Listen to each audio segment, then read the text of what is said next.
ओला dock YouTube channel को subscribe करें और बेल आइकॉन को दबाना मत भूलें। अस्सलाम वालेकुम। मेरा नाम डॉक्टर राशिद सईद है। मैं प्रोफेसर ऑफ ऑर्थोपेडिक सर्जरी हूँ और मैं नेशनल हॉस्पिटल डिफेंस लाहौर में प्रैक्टिस करता हूँ। आज का हमारा टॉपिक शोल्डर पेन है, जो कि काफ़ी ज़्यादा कॉमन है और काफ़ी ज़्यादा प्रॉब्लम होता है इसमें। पाकिस्तान के टॉप डॉक्टर्स के साथ अपॉइंटमेंट बुक करें, वो भी पेशेंट फीडबैक देखते हुए। लाखों लोगों की तरह पाकिस्तान के सबसे बड़े डॉक्टर नेटवर्क का फायदा उठाएं और आज ही ओला डॉक ऐप डाउनलोड करें। ओला डॉक, डॉक्टर का अपॉइंटमेंट आसानी से। शोल्डर पेन काफ़ी इम्पॉर्टेंट है, काफ़ी लोगों में होता है ये, और इसकी भी मुख्तलिफ वजूहात होती हैं। ख़ास तौर पे इसको हम 3 हिस्सों में डिवाइड कर लेते हैं एज ग्रुप के हिसाब से। एक तो हैं जो एडल्ट्स हैं, दूसरा है हमारे घरेलू ख़वातीन जो हैं उनको कंधे की दर्द काफ़ी ज़्यादा होती है, और तीसरा है जो हमारे बुज़ुर्ग हजरात हैं उनके लिए। जो हमारे एडल्ट्स हैं उनमें तो वो कई दफ़ा होता है कि स्पोर्ट्स इंजरी है, जैसे क्रिकेटर है वो बॉलिंग करवाता है, उसको दर्द हो सकती है, उसकी मसल्स टीयर हो सकते हैं, उसके लिगामेंट्स टीयर हो सकते हैं, जोड़ का प्रॉब्लम हो सकता है। उसकी ट्रीटमेंट जो होती है वो हम उसको सबसे पहले उसकी हिस्ट्री और एग्ज़ामिनेशन यानी कि उसका मुआयना करते हैं। उसके बाद हम मुख्तलिफ़ टेस्ट बताते हैं जिसमें कि एक्सरे, अल्ट्रासाउंड एग्ज़ामिनेशन और MRI होता है। उसमें सबसे पहले हमें डायग्नोज करना पड़ता है, तशख़ीस करनी है कि इसकी वजह क्या है। वो जब हम एक दफ़ा वजह को डायग्नोज कर लेते हैं तो फिर उसकी ट्रीटमेंट शुरू होती है। मोस्ट ऑफ़ द टाइम तो पट्ठों की चोट होती है या लिगामेंट की होती है चोट, उसको रेस्ट करने से और कुछ दवाइयाँ देने से ठीक हो जाता है।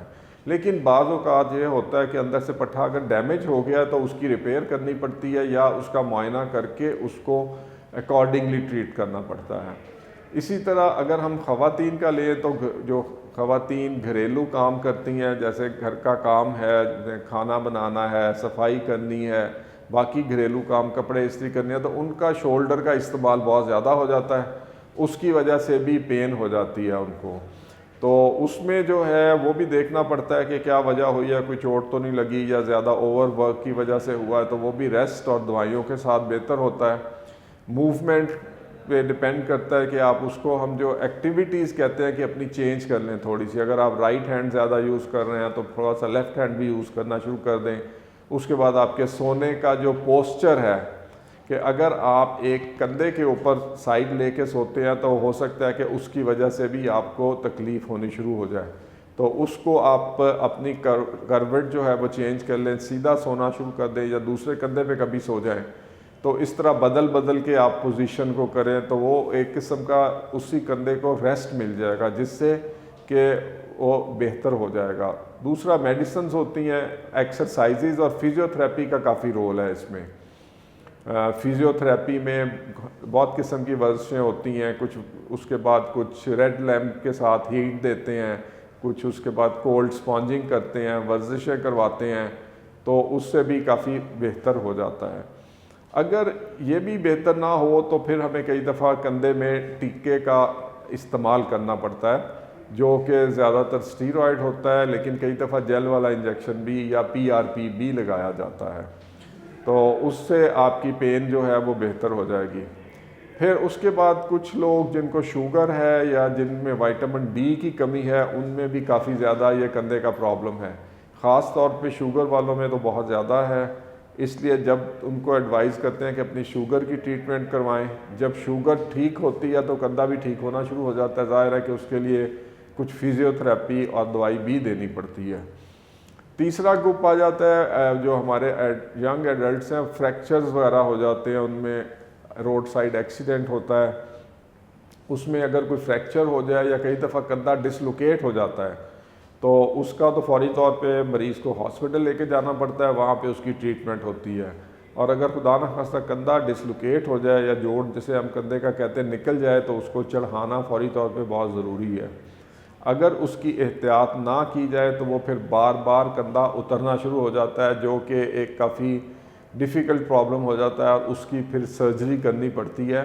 तो इसलिए मेरी एडवाइस है कि अगर खुदा न खास्ता चोट लग जाए तो आप बजाय के पहलवानों के पास जाएं, सीधा किसी भी नज़दीकी हॉस्पिटल में जाएं और अपने नज़दीकी किसी भी ऑर्थोपेडिक सर्जन को मिलें, वो आपकी बिल्कुल बेहतर तरीके से ट्रीटमेंट करेगा और उसकी इंस्ट्रक्शंस को फॉलो करें और किसी पहलवान के चक्कर में ना पड़ें। हमारे पास लोग आते हैं जो कि 2-3 महीने डिले के बाद जो कि पहलवानों की ट्रीटमेंट करवाते रहते हैं, उनमें बहुत ज़्यादा प्रॉब्लम्स होती हैं, कंधा जाम हो जाता है उनका, जिसको हम फ्रोज़न शोल्डर कहते हैं। उसके लिए फिर टीके और उसके बाद फिज़ियोथेरेपी बहुत एक्सटेंसिव करवानी पड़ती है और मरीज़ को तकलीफ़ भी बहुत ज़्यादा होती है इसकी। तो इसका सलूशन जो यही है कि अगर चोट लगे तो फ़ौरन अपने नज़दीकी डॉक्टर को दिखाएं, तो आपका डॉक्टर जो है वो आपकी बेहतरीन ट्रीटमेंट करेगा।